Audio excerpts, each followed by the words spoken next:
na minamahal, no? Hello everyone! Welcome po sa isa na namang edisyon ng ating programa and this is Solution with Laverne Ducot. At maraming salamat po for joining me once again. At tayo po ay sama-sama at salo-salong pag-aaralan ang mayamang salita ng ating Panginoon. Of course, ito po yan sa ating Bible Study Online. Nagaganap every Tuesday night at 7:30. Maraming salamat din po sa mga awiting ating napakinggan. Yan po ay mula sa Papuri Music Ministry.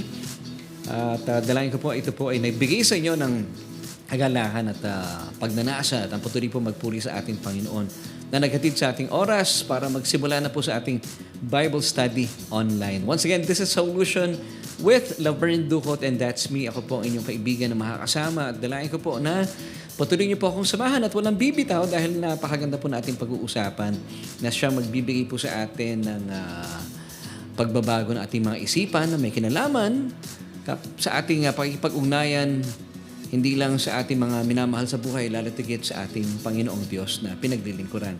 So muli po, isang mapagpalang gabi sa mga kaibigan nating nanonood sa buong Pilipinas, sa Luzon, Visayas, and Mindanao. And of course, hindi natin kakaligtaan dahil marami rin po tayong mga kababayan na sinasamahan tayo every Tuesday night sa buong mundo. Kaya po binabati natin ang lahat ng mga kaibigan natin sa buong mundo, isang mapagpala at mabiyayang umaga, tanghali at gabi at isang mapagpala at mabiyayang madaling araw din po sa inyo dahil nabalitaan natin meron tayong mga kababayan na kahit madaling araw po sa kanilang time zone ay sinasamahan pa rin tayo sa ating Bible Study Online. At syempre pa maraming salamat po for joining me once again ngayong Tuesday. Dito po sa Pilipinas siya na at sa atin pong Philippine Standard Time it's already 7:38. At tayo rin po ay mapapanood sa ating YouTube channel at sa lahat ng mga media o social media platforms such as sa Spotify and sa Apple Podcast. And soon, tayo din po ay sa inyo via TikTok at sa Instagram. Tama ba, anak? At yan po ay abangan niyo sa mga susunod na panahon. But for now, kung kayo po ay napapagpala at naniniwala sa ating mga pinag-uusapan, please paki-share yung ating broadcast sa inyong mga kaibigan, kakilala at lalo tigit sa inyong mga minamahal sa buhay. And speaking of mga kaibigan at minamahal sa buhay, gusto muna nating batiin ng happy listening or happy watching kung siya po ay nanonood via sa ating Facebook live. Ang kaibigan po na aming kaibigan, si Ate Beth Ragine, pinabati natin na maligayang panonood po at pagbabible study kay Sister Lynn Noche, kanya pong kaibigan. Diyan saan nga ba si Beth? Sa Dubai. So sa mga kaibigan natin sa Dubai, mga nakaklase natin dyan, salamat po for joining me tonight at wag po kayong bibitaw dahil maganda po pag-uusapan natin. At syempre pa, binabati natin na happy birthday. Lahat po ng mga nagsiselebrate ng kanilang birthdays, especially gusto natin batiin tonight. Tonight ba yung kanyang birthday? August. Advance happy birthday because she'll be celebrating her birthday tomorrow, August 20, si Sister Marinel Flores, ang butihing mami ni Jetro Flores, yung nakikita niyo pong baistang lalaki tuwing sumasapit po yung ating pananabahan every Sunday morning. So, Sister Marinel Flores, happy birthday sa iyo. At dalayan ko patuloy mo maranasan ng sigla, ang kalusugan na nagmumula sa Panginoon. So, happy birthday mula sa inyong mga kaibigan dito sa Las Piñas at sa SGC family. At sa lahat po ng mga nagse-celebrate ng anumang mga pagdiriwang anniversaries, monthsaries, anuman po mga selebrasyon dyan, kami po ay nakikiisa sa inyo at nakikigalak din. And of course, batiin naman po natin ating mga kasama habang tayo pa naghihintay pa ng iba pa nating mga kaklase. Salamat po for joining us tonight. Ako, nauna sa listahan ko si Kuya Jason Encarnacion and of course, happy viewing din kay Ate Nika Encarnacion ng kanyang wifey. Nandito rin si Sister Sarah Flores Lamo. Salamat po for joining us tonight. Kasama rin natin, of course, sila Sister Sally Rayo at Brother Joel Rayo. Maraming salamat po for being our kaagapay sa ating ministeryo. Salamat po sa inyo. At syempre, hindi mawawala dyan nandito sila Brother Henry. And we hope to see you tomorrow, bro. Na-miss namin kayo nung Sunday. Salamat kay Pastor Chan. At of course, kay Brother Redemptor.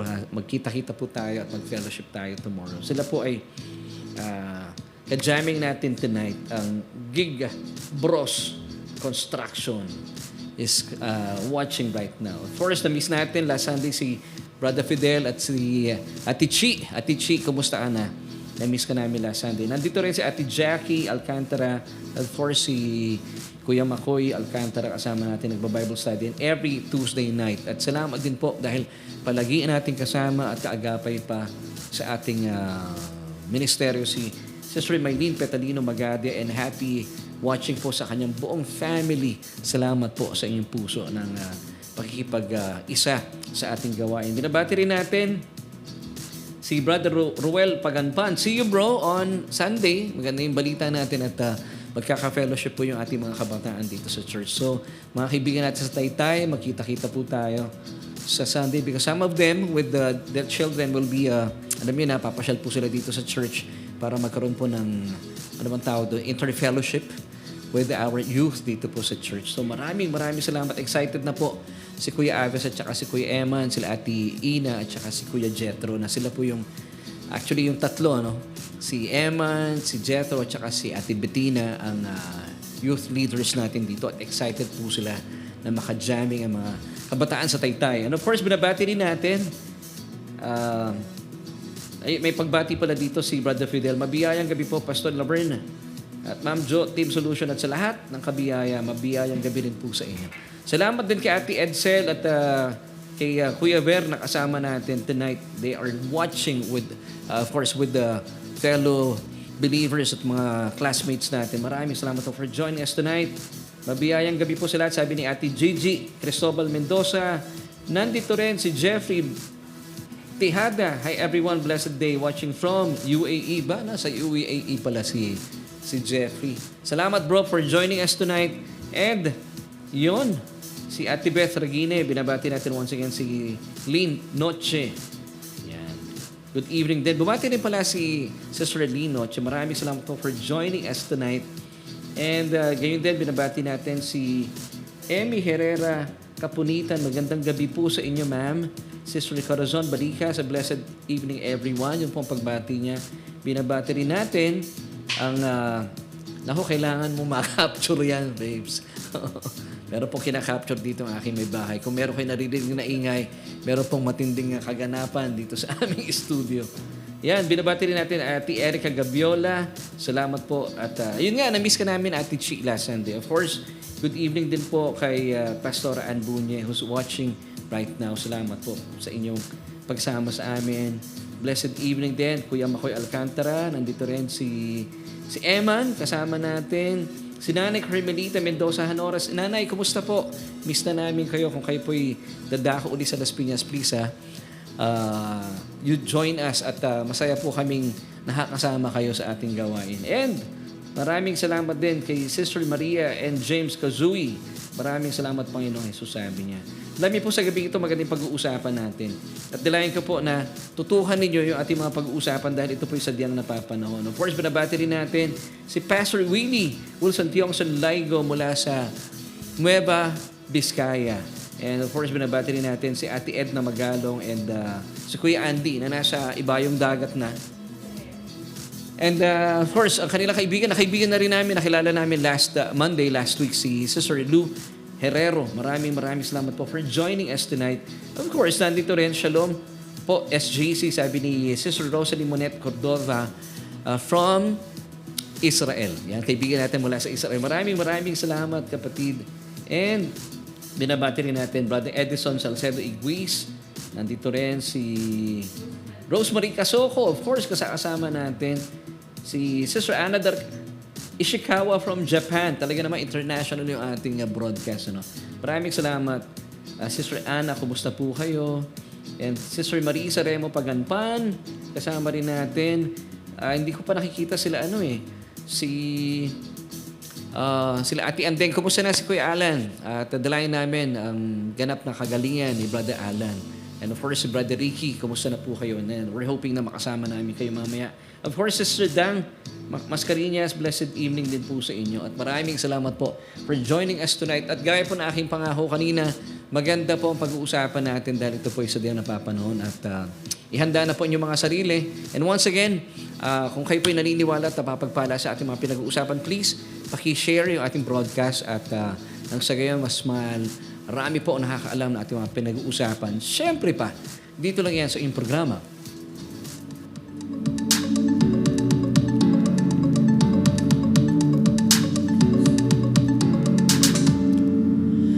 At sa ating po pagsisimula, ay bibigay ko na po sa inyo ating question for tonight. So this is our question for tonight na para meron po kayong sasagutin at ilalahad po ninyo inyong mga pinapaniwalaan, ang inyong tinatayuan, ugnay po sa katanungang ito. So once again, this is our question for tonight. Is God happy or angry? What does the Bible say? Is God happy or angry? What does the Bible say? Sa ating pong episode na, are we serving a happy or an angry God? Tayo po ba ay naglilingkod sa isang Diyos na masayahin o malungkutin o magagalitin na Diyos? So kaibigan, please give us your feedback. Pwede niyo po ilagay ang inyong mga kasagutan sa ating comment section. Muli po ang ating question for tonight, is God happy or angry? What does the Bible say? So alamin natin ang solusyon, hindi po sa inyong lingkod dahil wala po kayong mapapala kung ako lang magbibigay ng tugon sa ating tanong. Pero po yung solusyon po ay ibibigay natin at hahanapin natin mula po mismo sa salita ng Panginoon. Now, pag-usapan po natin, ang ating po bang Diyos na pinaglilingkuran ay isang Diyos na masayahin o magagalitin? Kasi, let's face it po, yung pong katotohanan na fear and intimacy cannot go together. Hindi pwede yun eh. Hindi pwede mangyari. Once again, let me say this. Fear and intimacy cannot go together. Mahihirapan po tayong magmahal at maglingkod sa Diyos kung may elemento ng takot. Di po ba paano kang maglilingkod at magmamahal sa isang Diyos kung naroon pong kinatatakutan mo siya? Yes, of course, meron pong word na takot sa Biblia, the fear of the Lord. Pero ito po ay kung babasahin natin, ang ibig sabihin ng Panginoong Hesukristo, dahil ito po ibinanggit niya at tinranslate niya yung word na fear mula sa Old Testament, ito po ay ginamitan niya ng salitang worship. So pag sinabing fear of the Lord, the worship of the Lord is the beginning of wisdom. So hindi po yung takot na parang natatakot kayo sa ahas, natatakot kayo sa taong pumapatay. Hindi po yun yung takot na binabanggit ng Biblia concerning God. So once again, let me say this. Fear and intimacy cannot go together. Hindi mo magagawang maglingkod ng may kagalakan at ng may pagmamahal sa isang Diyos na iyong kinatatakutan. Malabo po yun. Gayon din naman po, makaka-epekto po kasi ito, tuwiran sa ating pang-araw-araw na buhay. For example, kung naniniwala po kayo magagalitin at magagalit pa rin po sa inyo ang Diyos, magre-reflect po ito mismo sa inyong pakikipag-ugnayan, una sa lahat, mismo sa Diyos. Ikalawa, sa iyong asawa, sa iyong mga anak at sa mga tao sa paligid mo. Kaya nga po may mga tagapagturo ng Biblia na kung mapapansin niyo po nagagalit din sila kasi meron silang paniniwala sa Diyos na galit at nagagalit ang Diyos sa mga tao. At hindi lang, kung bakit nagagalit ang Diyos sa tao dahil disappointed siya sa kasalanan ng tao. Now, kaya po may mga tagapagturo, may mga ibang mga pastor na kapag nagpipreach sa pulpito talagang galit na galit sila sa tao. Pero alamin natin ngayong gabing ito, talaga bang ang Diyos sa ating pinaglilingkuran ay magagalitin o masayahing Diyos? Alamin natin yan sa ating pag-aaral. Samantalang marami po sa ating mga kapatiran ngayon ang hati po sa usapin na ito patungkol sa ating katanungan dahil mas marami pa rin po ang mga naniniwalang magagalitin at pwede pa rin magalit ang Diyos sa kanila. Naniniwala ko na meron pong galit ang Diyos na ibubuhos pero hindi po sa ating kapanahunan sa ngayon. At yung galit na ito, pagyayamanin natin ang diskusyon, hindi po pwedeng ibuhos sa kanyang mga anak na kagaya ko at kagaya mo. Kung kayo po ay tumanggap sa Panginoon Hesukristo, ikaw ay itinuturing ng Diyos na kanyang anak. Now, kailan po mararanasan ng mga hindi tumugon sa paanyaya ng Diyos o sa mga walang relasyon sa Panginoon Hesukristo ang kanyang galit? May panahon po talaga at hindi ko po ipinagkakaila ayon. Pero hindi ngayon. Ito po ay mararanasan ng mga taong nire-reject po ang Panginoong Hesukristo kapag nangyari na ang rapture of the church. Susunod na po dito yung tinatawag na tribulation period o yung tinatawag na kapighatian na mararanasan ng mundo at ng mga taong maiiwan dito sa mundo. Pero for now, tayo po ay nasa dispensation ng biyaya. So sa ating mga tumanggap at sumang-ayon sa paanyaya ng Diyos at tanggapin ang kanyang bugtong na anak na si Jesus, tayo po mga itinuturing ng Diyos sa mga anak niya, kailanman ay hindi na po natin mararanasan pa ang galit at puot ng Diyos. So ulitin ko para po sa ating mga born-again Christians, mga anak ng Diyos, and this is good news for all of us, hindi na po natin mararanasan ang galit at puot ng Diyos. Amen to that. If you believe this, kindly ilagay po ninyo sa ating comment section. Amen and amen.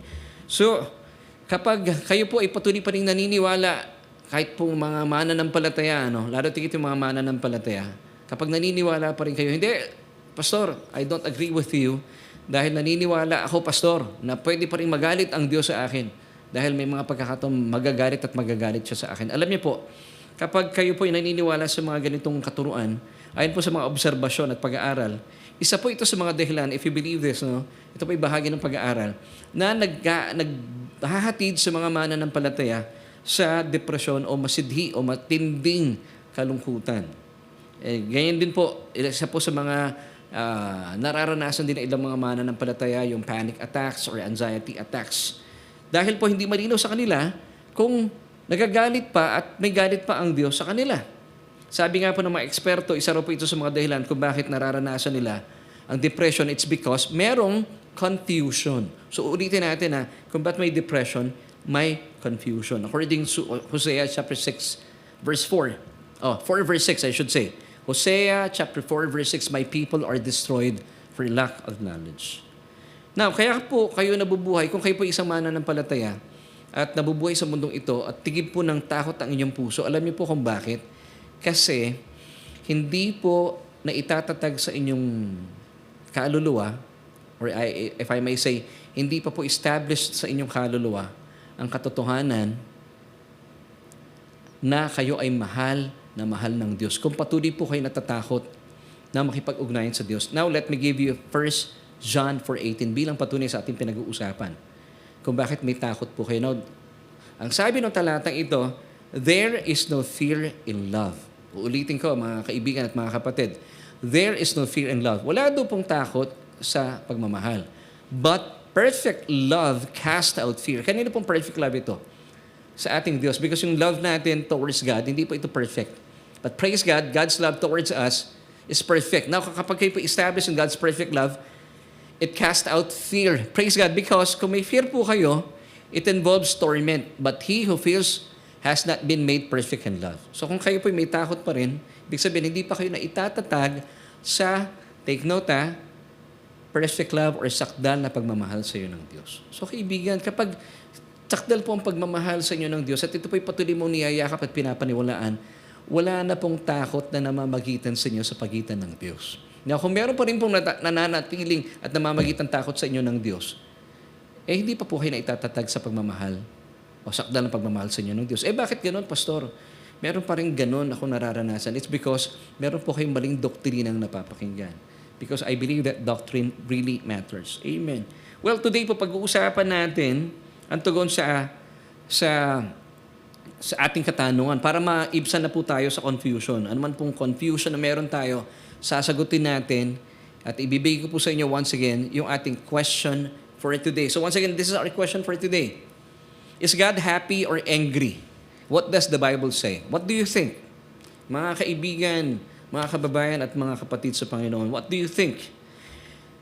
Pwede niyo po ilagay ang sagot niyo sa ating comment section. Now, I've got good news for you. Kaya nga po gusto natin nagba-Bible study. Gusto namin po dito sa ating ministeryo na tayo po ay nagba-Bible study because ating pinag-uusapan pag sinabing Ebanghelyo, good news, good tidings. And this is good news. Wala pong bad news sa good news.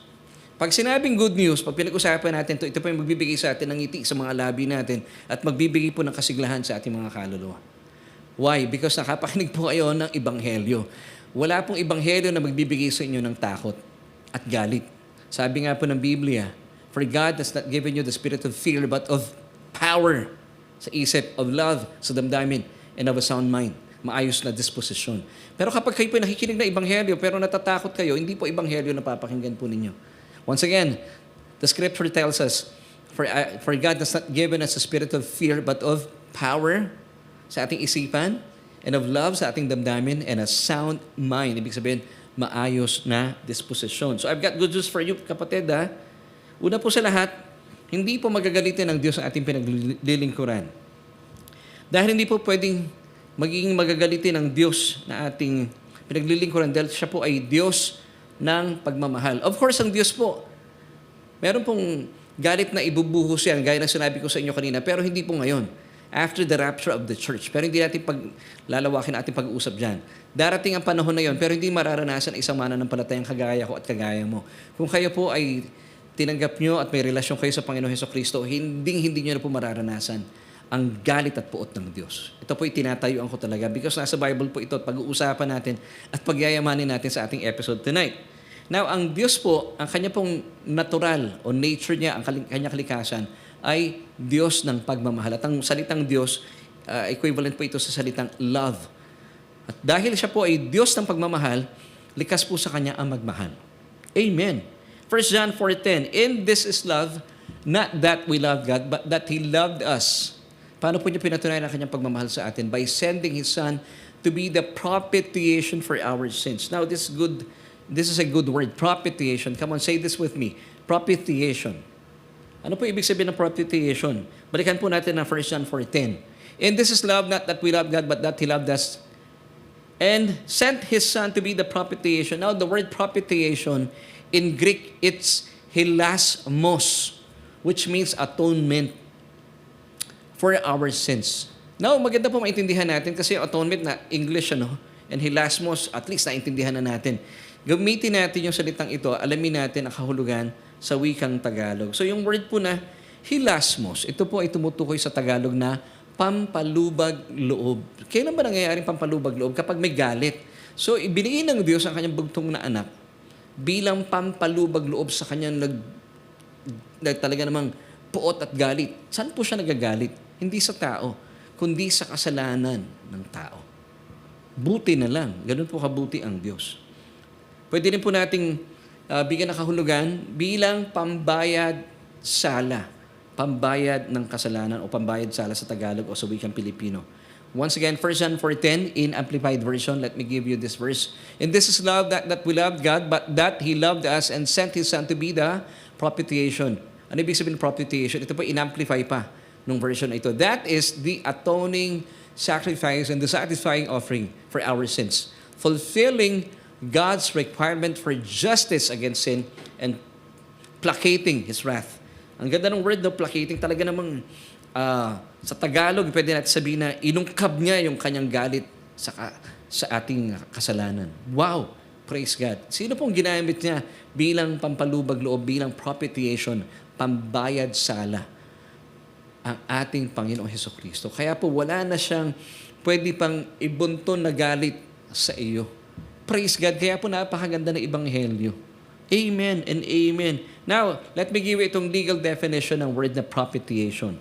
Propitiation is the satisfying of God's just demands for punishment against all sin and sinners. Take note, It means to satisfy a holy law and a holy God that demanded punishment for our sins. Kaya naman, narito po ang pangako sa atin na Isaiah 54. Now, take note kapatid, Isaiah 54 comes right after Isaiah 53. Ano naman, Laverne?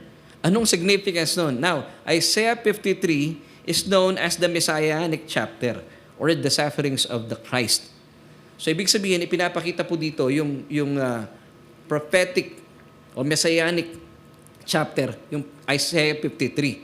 Now, after po na-fulfill yung Isaiah 53, dahil doon sa krus, inangkin po ng Panginoon Hesukristo lahat ng puot at galit ng Diyos. And then, ito na po yung epekto after po ng Isaiah 53, which is once again, the Messianic chapter. Now, babasahin natin, ano ngayon ang magandang nangyari after the cross? Kasi ito po yung prophetic Messianic chapter yung 53. Now, makita natin, something awesome happened in Isaiah 54. Basahin natin, pangako ito sa atin ng Diyos. Isaiah 54, verses 9 till 10. Let's start with verse 9. "For this is like the waters of Noah to me. For as I have sworn that the waters of Noah would no longer recover the earth, so have I sworn that I would not be angry with you, nor rebuke you." Alam niyo po sa ibang version, sabi doon that I would not be wroth with you. Hindi na po mapupuot sa atin ng Diyos, nor rebuke you. Praise God. Why? Because nangyari na po yung Messianic prophecy in Isaiah 53. And praise God, sa panahon natin ngayon, talaga pong nangyari na yung cross. Kaya po sabi ni Jesus doon sa krus, habang siya po ay nakabayubay, it is finished. Hindi yan sinabi, it is almost finished. It is finished. Naganap na. Tuloy natin ang pagbasa. Still with Isaiah 54, this time verse 10 naman po tayo. For the mountains shall depart, and the hills be removed.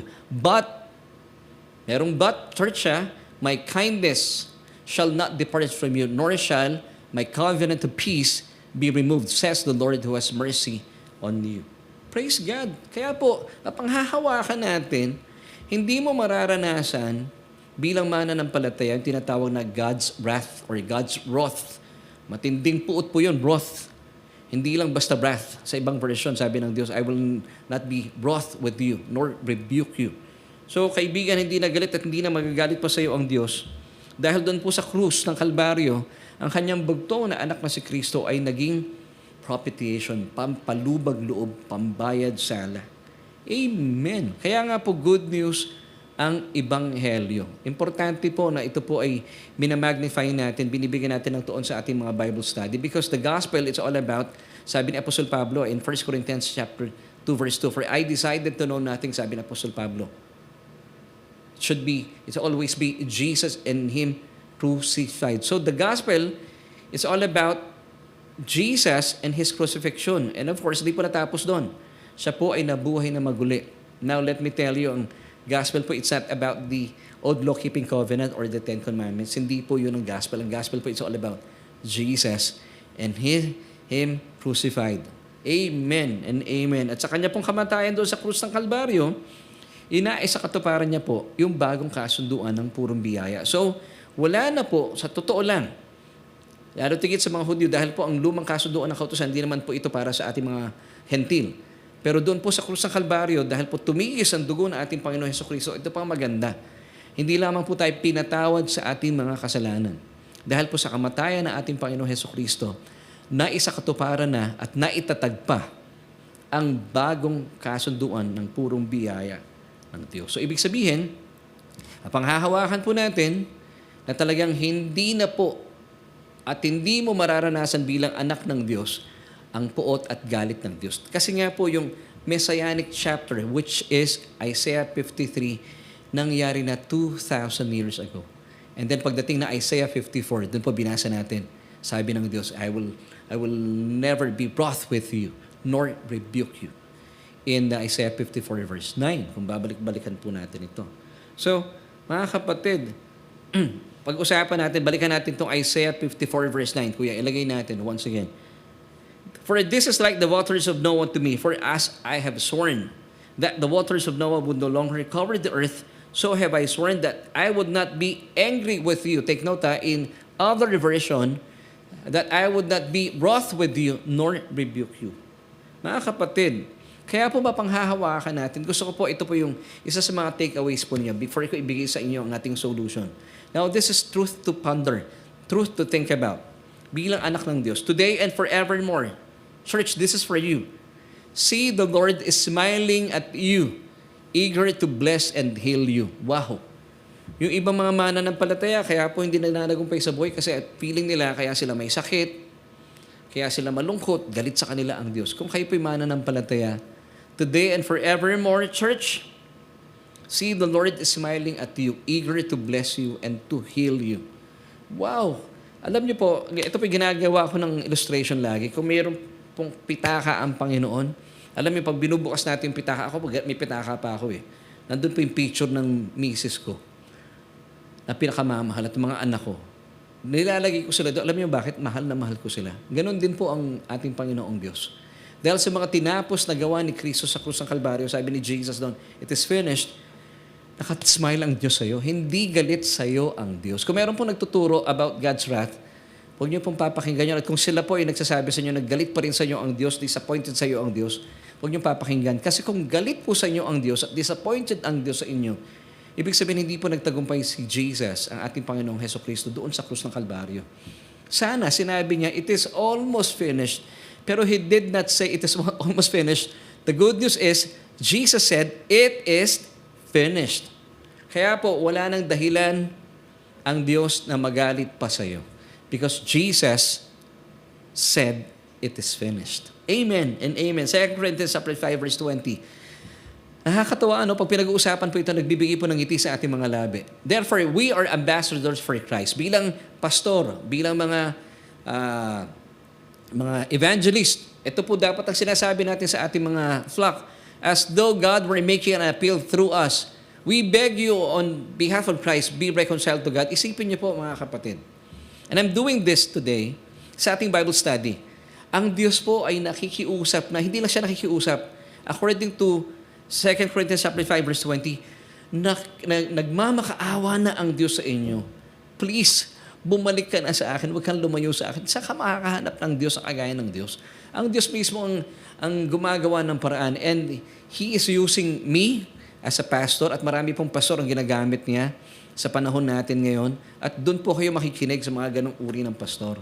Na naninikluhod at na mga emisaryo ng Diyos sa pamagitan ni Kristo na nagmamakaawa at nakikiusap na lumapit kayo sa Diyos. Huwag kayo lalayo sa Diyos. Alam niyo kung bakit? Sundan po natin ang verse 19. Atras tayo. Still with 2 Corinthians 5. That is that God was in Christ reconciling the world to Himself, not counting people's sins against them, but canceling them. And He has committed to us the message of reconciliation. That is restoration to favor with God. So, bakit kayo lalayo sa Diyos? God is reconciling you to Himself. Wala na pong problema sa Diyos. Bakit? Kasi sabi ni Jesus finally, yung kanyang business doon sa krus ay finished na. Kaya po, please come to Jesus. Lumapit kayo. And I'm telling you, hindi po galit sa inyo ang Diyos. And sabi ng Panginoon, He is not after the word of condemnation, but reconciliation. So nakikipag-reconcile ang Diyos sa inyo through His Son, Jesus Christ. Isipin niyo po ito, mismo ang Diyos na napakatayog, napakataas, makapangyarihan.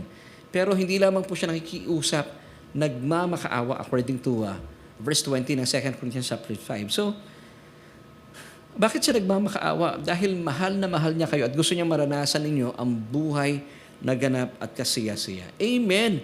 Now mga kapatid, pag tinanggap niyo po ang Panginoong Hesukristo, dapat po ay maunawaan natin ito. At sa mga mananampalataya na tumanggap sa Panginoon Hesukristo, importante po itong mga talatang ibibigay ko sa inyo na dapat aangkinin natin.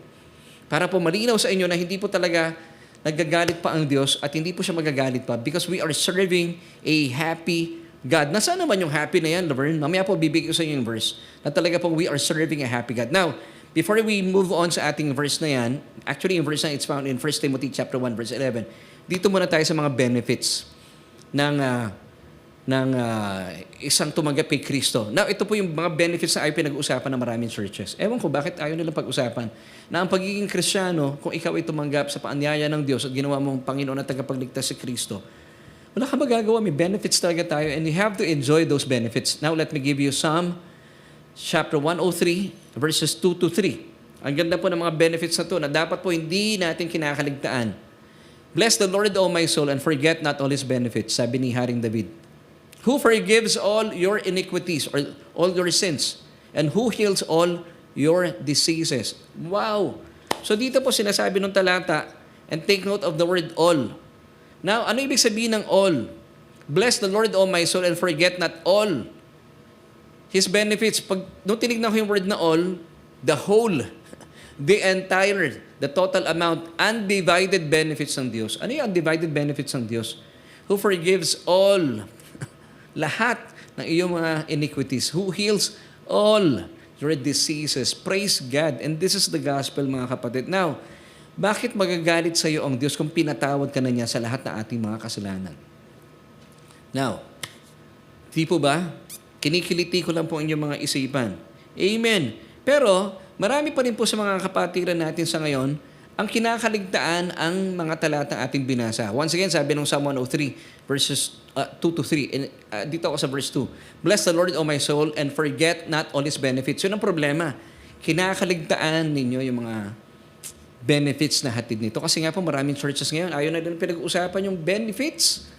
Sabihin nila, nako, ano yan? Prosperity gospel. Hindi po. No such thing as prosperity gospel. Pero sa gospel, meron talagang prosperity. Now, I would be a standard pastor kung hindi ko po aaminin ang katotohanan ito. Because kasama sa gospel ito, may benefits po talaga tayo. Now, kung kayo po ay hindi ninyo papaniwalaan that as a believer, as a Christian, that all your sins have been forgiven, Kasi marami pa rin pamananampalataya sa ngayon, hindi nila matanggap na sila ay totally forgiven. Pero pinaniniwalaan nila, they are partially forgiven. Alam niyo, lagi po sinasabi dito sa ating broadcast at sa ating pong Sunday service that we have been forgiven completely from our past and even present and future sins. Now, let me tell you, meron po mga mananampalataya, ang pinapaniwalaan lang nila, yung kanilang past sins lang ang pinatawad. Hindi kasama yung present and future sins. Now, this is wrong. You have been completely and totally forgiven. Hindi po kayo partially forgiven. Now, kung kayo po ay partially forgiven, delikado po yan kasi gagamitin ng kalaban yan laban sa inyo. Kaya po maraming Kristiyano ngayon ang confused. Hindi nila patayuan na sila ay totally forgiven. Nandun na lang sila sa partially forgiven. Now, kung kayo po ay confused about this truth, bagaman ang katotohanan, as Christians, as believers, as children of God, we are totally forgiven, completely forgiven. We have been forgiven completely. Hindi po partially lang. Now, kung kayo po ay naniniwalang partially forgiven kayo, gagamitin ng kalaban yan, laban sa inyo. Dahil confused po kayo, bibigyan niya kayo ng kalituhan, and then pag kayo po ay nalilito na, bibigyan kayo ng takot at pangamba ng kalaban. At pag ginamit po ito sa inyo ng kalaban, talaga pong lalayo kayo sa Diyos. Kasi mararamdaman ninyo, ipaparamdam sa inyo ng kalaban dahil hindi kayo sigurado sa salita ng Diyos, magkakaroon kayo ng confusion, lalayo kayo sa Diyos kasi confused po kayo. Now, ang mga kalituhang ito, pangkaraniwan, ito po yung laman ng isipan ng marami sa mga mananampalataya. Sinasabi ng ilan, ang Diyos daw po minsan sa akin ay natutuwa, minsan man ay nagagalit. Totoo po ba yun? Hindi po totoo yun para sa mga mananampalataya. Ikalawa, sinasabi ng iba, may mga panahong ako ay kanyang pinagpapala at mas maraming panahon ako ay kanyang pinagpapalo. Dahil binabase nila sa kanilang mga efforts. Kasi nga, kapag kayo po ay nasa ilalim pa rin ng lumang kasunduan ng kautusan, talagang mararamdaman mo yung sumpa ng kautusan. Now, meron pa rin po naniniwala, there are times na healthy ako, pero minsan binibigyan pa rin ako ng sakit ng Diyos. Nung Sunday, meron akong napakinggan ng isang preaching, sabi ng pastor, yes, galing po sa Diyos ang mga sakit na nararanasan ninyo. At sabi pa niya, ito raw po ay paraan niya para parusahan niya ang kanyang mga anak. It doesn't make sense. Hindi po pwedeng gamitin ng Diyos ang sakit para sa inyo. Hindi po nagbibigay ang sakit ng Diyos. Wala po siyang sakit, hindi siya pwedeng magbigay ng mga bagay na wala siya. Amen. Ikaapat, ito po isa pa sa mga pinapaniwalaan ng ilan sa mga mananampalataya. Ngayon, ay pinatawad niyang lahat ang mga kasalanan ko. Pero sa mga susunod na araw, pagbabayaran ko naman ang mga ito. Yes, meron pa rin mga mananampalataya. Naniniwala sila na kung bakit daw po minamala sila sa buhay dahil pinagbabayaran nila ang kanilang mga kasalanan. Mga kapatid, hindi po kayo ang tagapagligtas. Hindi nyo pwedeng pagbayaran ang inyong mga kasalanan. May nagbayad na po ng ating mga kasalanan 2,000 taon na nakakalipas. And then, once again, sabi ni Jesus, ang ating Panginoon sa krus, it is finished. Amen. Now, mga kapatid, kung pinapaniwalaan niyo po yung mga binanggit ko kanina, mga paniniwala na nagagalit sa iyo ang Diyos o binibigyan kayo ng sakit ng Diyos, minsan mabuti ang Diyos sa akin, minsan naman nagagalit. Now, I would call this Christianity is schizophrenic. It's schizophrenic. What is schizophrenia? Bigyan natin ng kahulugan. Tinignan ko po ito sa diksyonaryo. Now, medically speaking, it's a mental illness that is characterized by disturbances in thought, such as delusions, perception, such as hallucinations and behavior, such as disorganized speech or catatonic behavior, by a loss of emotional responsiveness and extreme apathy, and by noticeable deterioration in the level of functioning in everyday life. So, hindi po ito healthy, mga kapatid. So, pag sinabing it's schizophrenic Christianity, sometimes God is good, sometimes God is not. Ito po paniniwala ng ibang mga mananampalataya. Bagaman, kinakanta nila na God is good all the time, pero hindi nila mapaniwalaan po ito. Ikalawa, many Christians believe sometimes God is happy to them, but most of them, God is angry. Now, is this true? Hindi po. Ang tawag po dito ay schizophrenic Christianity. Now, bakit po nasabi ito? Dahil pangkaraniwang panalangin po natin narinig sa ngayon, marami po mga mananampalataya, ganito panalangin. Nawa po, Panginoon, ay mapasaya at mapangiti po namin kayo sa aming mga buhay. Mga kapatid, matagal na pong nakangiti ang ating Diyos.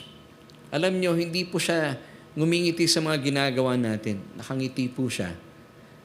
Bagaman nakatingin siya sa atin dahil tayo po ay nakay Kristo at nakikita niya si Kristo sa ating buhay because we are now in Christ Jesus. And the word in, I-N, It's a preposition of location or preposition of place. It tells you where you are, nasaan ka, na kay Kristo Jesus, and what you are today. And forevermore, you are now in Christ Jesus. That's why every time God looks at you today, bakit po siya smiling? Because He sees Jesus in you. Paano nangyari yun, Pastor? Because you are now in Christ Jesus. Amen and amen. Alam po ba ninyo na ang Diyos po natin ay masaya at masayahing Diyos? Now, let me give you ito po mga verses bilang patunay. Luke chapter 15 verse 10. Likewise, I say to you, there is joy in the presence of the angels of God over one sinner who repents. Now, ito pong talatang ito, laging ginagamit ng maraming mananampalataya at mga tagapagturo. Sinasabi nila, alam nyo ba, kapag may naliligtas, kahit isa lang, nagdiriwang at nagagalak ang mga anghel. Totoo naman po iyon. Pero nakaligtaan nila, sino yung unang nagdiriwang? Dahil, o nagagalak, alam nyo kung sino talaga unang nagagalak? Ang Diyos, nahahawala yung mga anghel. Dahil po, now, let me give you once again itong Luke chapter 15 verse 10. Likewise, I say to you, there is joy in the presence of the angels of God over one sinner who repents. Bakit? Bakit po nagagalak po yung mga anghel? Kasi po, unang nagalak ang Diyos. Now, bakit sila nagagalak? Nahahawa sila sa Diyos dahil sila po ay nasa piling ng Diyos, nasa presensya ng Diyos. So, praise God, ano? Talaga pong kalikasan ng Diyos ang magalak, hindi po ang magalit. Kalikasan ng Diyos ang pagiging masayahin. Now, let me give you 1 Timothy chapter 1 verse 11 bilang patunay at patotoo na ang ating pong Diyos sa pinaglilingkuran ay hindi po Diyos ng galit o hindi po siya God of wrath, but isa po siyang Diyos na masayahin at punong-puno ng masayang damdamin. Yan. 1 Timothy chapter 1 verse 11. According to the glorious gospel of the blessed God, which was committed to my trust. Now, take note of the word blessed. In Greek, it's makarios, which means happy. So, search, happy na kayo? May katotohanan yung ating pinag-uusapan, meron tayong foundation. So, mapanghahawakan natin dahil masayahin ang Diyos natin, dapat masaya ka rin. Amen. So, kaya po gusto ng Diyos, happy ka. Hindi niya gustong paramdaman mo yung galit niya. Anak ka ng Diyos eh. You will never experience God's punishment and wrath. Bakit? Kasi po kayo ay na kay Kristo Jesus na. At hindi po natin inaantabayanan ang galit ng Diyos. According to 1 Thessalonians chapter 5 verse 10. Ang inaantabayanan po natin, yung ating blessed hope, para alisin tayo dito sa mundong ito na bagsak sa kanyang bagsak na kalagayan. At kapag tayo po ay na-rapture na kasama ng iba pang mga believers, doon pa lamang po ibubuhos ng Diyos ang kanyang wrath o yung tinatawag na God's wrath sa panahon ng Great Tribulation for 7 long years. So, sino po makakaranas nito? Hindi ang mga anak ng Diyos, hindi tayo, kundi ang mga taong patuloy na nire-reject si Kristo bilang kanilang Panginoon at tagapagligtas. Amen. Wow. So, balikan na po natin ating question for tonight as we end. Is God happy or angry? What does the Bible say? Now, ito po yung ating solution for tonight. Of course, ang sagot natin dito, we have a happy God. And let me give you the solution. It's found once again in 1 Timothy chapter 1 verse 11. According to the glorious gospel of the blessed. Now, the blessed God, pag sinabing blessed, makarios, happy, which was committed to my trust. Amen. So, church, baguhin na po natin, mga kapwa mananampalataya, ang ating paniniwala sa Diyos. At sinasabi mismo ng Diyos, hindi natin mararanasan ang puot at galit ng Diyos bilang mga anak niya. Dahil hindi po tayo itinalaga ng Diyos para sa kanyang puot at galit, kundi sa pagbabalik ng kanyang minamahal na bugtong na anak. That's found in 1 Thessalonians chapter 1 verse 10, kung di ako nagkakamali. And of course, sundan pa po yan ng 1 Thessalonians chapter 4 5 verse 9. So tayo po inatabayanan natin, face to face makikita na natin ang Panginoong Hesukristo na nakasmile. Kasi ngayon pa lang po nakasmile na sa atin ng Diyos. Amen. Kaya wala pong dahilan na maging malungkot ka kapag lumalapit tayo sa Diyos. Dapat masaya tayo. Yes, may mga pagkakataon bumabagsak tayo, nagkakamali tayo, nagkakasala tayo. Pero doon mo lalo ma-appreciate na meron tayo isang Diyos na nananagana sa biyaya, nakasmile, lalo tigit. Huwag kayong lalayo sa Diyos mga panahong kinakailangan natin ng tulong sa ating mga buhay. Let me give you Hebrews 4:16. Let us therefore come boldly or with confidence to the throne of grace that we may obtain mercy and find grace to help in time of need. At kapag naranasan po natin ang kanyang nananaganang ngiti at pagmamahal, kasi kaya po siya nakangiti dahil mahal na mahal niya tayo, di ba? Alam niyo, ang kanya pong kabutihan ang maghahatid sa atin sa pagbabago ng ating mga isipan. Romans chapter 2 verse 4 tells us, or do you think lightly of the riches of His kindness and tolerance and patience, not knowing that the kindness of God leads you to repentance? Yes, God's goodness will lead you to repentance. Amen. So are we serving a happy or an angry God?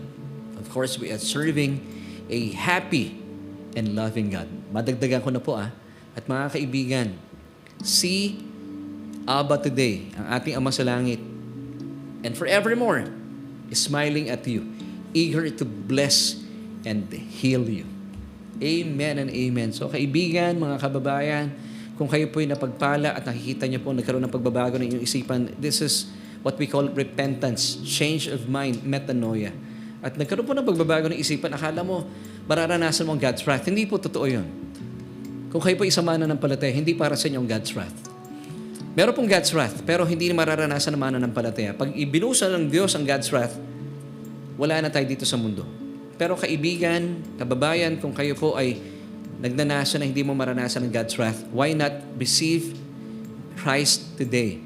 Sabi po ng Biblia, now is the day of salvation. Now, kung kayo po ay gusto nyo tanggapin ang mayamang pakikipagrelasyon sa bugtong na anak ng Diyos, sabi po in Romans 10 verse 9 that if you confess with your mouth the Lord Jesus Christ and believe in your hearts that He was raised from the dead, you shall be saved. All you have to do, buksan po ninyo ang inyong mga labi, and I will pray for you and pray this prayer with me. Buksan din po ang inyong mga puso at paniwalaan na siya po ang ating Panginoong Hesukristo ay hindi po nanatiling patay, because nung siya po ipinako sa krus, namatay, after 3 days, siya po ay binuhay na maguli ng Diyos bilang patunay na kapag ibinigay mo, inilaan mo ang pananampalataya mo kay Kristo, ikaw ay ituturing ng matuwid at pinatawad ng Diyos sa kanyang harapan. So pray this prayer with me. Sabihin niyo po ito, buksan inyong mga puso, buksan inyong mga labi. O Diyos, tinatanggap ko na sa diyang wala akong kalakasan at kapangyarihan na iligtas sa aking sarili. Kaya naman, Jesus, tinatanggap kita at kinikilala kita at inihahayag ko ang aking pangangailangan sa inyo bilang aking Panginoon at tagapagligtas, dahil naniniwala po ako na sa iyong kamatayan sa krus ng Kalbaryo, winakasan na ang kasalanan ko. O Diyos, maraming salamat po ng aking pangalan ay nakasulat na sa aklat ng buhay, dahil makalipas sa 3 araw, binuhay mo maguli ang iyong anak na si Jesus. At dahil dyan, ang aking pangalan ay nakasulat na sa aklat ng buhay. At hindi ko na mararanasan ang iyong puot at galit, dahil ako'y anak mo na. Amen at amen. Kaibigan, magkapatid na po tayo ngayon. Tayo po ay we belong to the family of God. Welcome po sa pamilya ng Diyos. At kagalahan po namin na makasama kayo every Tuesday night at 7:30 at mag-aral po tayo ng mayamang salita ng Panginoon. At kung napagpala po kayo, patuloy niyo po kaming samahan.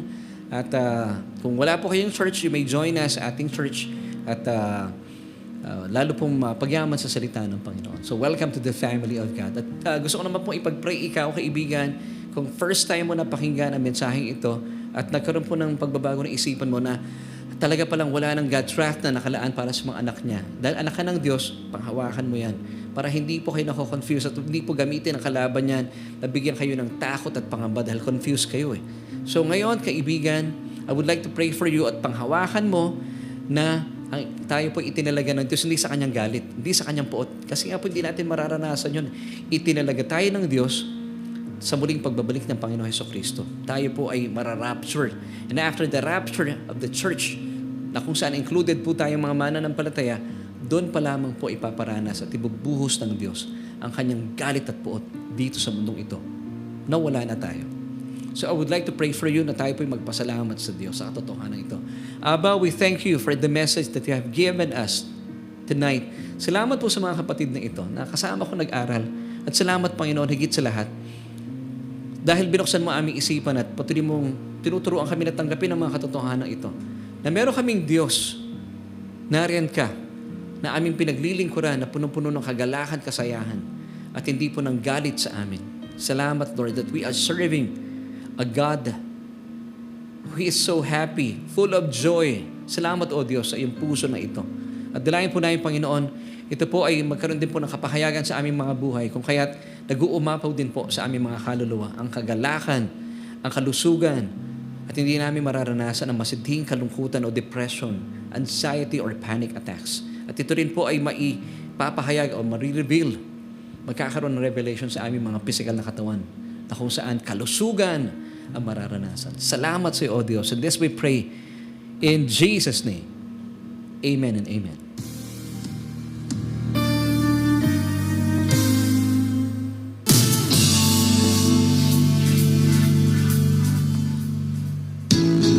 Well, kaibigan, maraming salamat for joining me tonight. At salamat po sa Panginoon dahil ang ganda ng pinag-usapan natin. It's really important na maintindihan po natin na we are serving a happy God. Hindi po siya magbibigay ng galit sa atin, especially sa ating mga mananampalataya. Ikaw ay anak na ng Diyos. And I pray na kayo po ay na-bless sa ating mga pinag-usapan. Please, kung kayo po ay napagpala at naniniwala sa ating mga pinag-uusapan, paki-share po ito ating broadcast sa inyong mga kaibigan, kakilala, tigit sa lahat sa inyong mga kapamilya.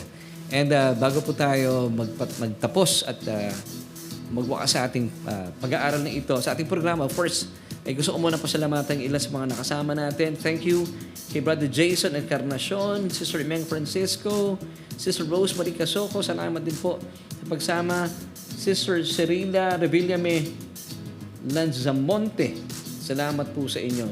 At si Nanay Medi Remo, maraming salamat po sa inyo. Salamat din kay Ate Beth Ragines, Ate Angge Joyce Kalayag, salamat for joining us tonight. Sister Carmelita Mendoza Hanoras, salamat din kay Lynn Noche, kay Brother Aaron Nicomedes, salamat din kay Kuya Makoy Alcantara. Nakasama rin natin, of course, si Nanay Carmelita Mendoza Hanoras pala. Salamat, Nanay, at kay Sister Rosemary Rosalie Monet Cordova Velasquez. Nabati ko na kanina si Sister Rosemary Casoko, this time si Sister Rosalie Monet Cordova Velasquez mula sa Israel. At patuloy po kayong iingatan ng Panginoon dyan, kapatid. Of course, Brother Ricky Villarasa Lucito, kamusta po? And salamat kay Sister Gigi Cristobal Mendoza, kay Mami Susan Cuevas, salamat din po kay Sister Catherine J.B. Dizon, salamat din kay Toti Bill na nakasama natin. Of course, kay Brother Alan, na alam kong pinagaling na ng Panginoon. And see you soon, kapatid. Si Sister Emmy Herrera Kapunitan, maraming salamat po for joining us tonight. Sa birthday girl na si Sister Marinel Flores, Brother Fidel Gabiola, see you po on Sunday. Sister Presi Bernardo, amen po sabi niya. Sister Lou Herrero, at nandyan din si Sister Maylene Catalino Magade. Maraming salamat po for joining us tonight. Sister Becky Amber Nedea, Sister Corazon Bondok, Sister Mary Grace, Sister Lilibet Ignacio Cristobal, Sister Lori Amistad, maraming salamat din kay Sister Linlen Macaraeg mula sa Batangas, at si Ate Ellen Mateo Lucito, maraming salamat. And see you soon. Si Ate Jackie Alcantara, yun, maraming. Of course, sila Sister Sally Heronimo, at marami pang iba. Yan, salamat po ng marami. Ang oras natin ay ganap ng 30 minutos makalipas ang alas 8 ng gabi. Ang bilis ng oras, ano? At mga kapatid, muli po, maraming salamat po dahil alam ko po ito pong gawain natin ay hindi lang natin ito ginagawa para matuto tayo. Bagkus higit sa lahat po ay ma-appreciate natin ang pagmamahal sa atin ng Diyos at ma-appreciate po natin ang Ebanghelyo. At kapag na-appreciate po natin ang ganda, sobrang ganda ng Ebanghelyo, ay magiging madali po nating ipamahagi at ibahagi po ang mensaheng ito darating sa inyong mga mahal sa buhay. So please, paki-share po itong broadcast na ito. Yun lang naman po aking paglalambing. Ang sa gayon, kasi marami po mananampalataya sa ngayon na nabubuhay sa galit ng Diyos. Kasi may mga nagpipreach po about God's wrath. Yung God's wrath naman po, hindi ko pinagkakaila, pero hindi po sa dispensation natin sa ngayon. Mangyayari yan. Pero hindi po mararanasan. Ulitin ko lang para magkaroon po kayo ng kapahingahan.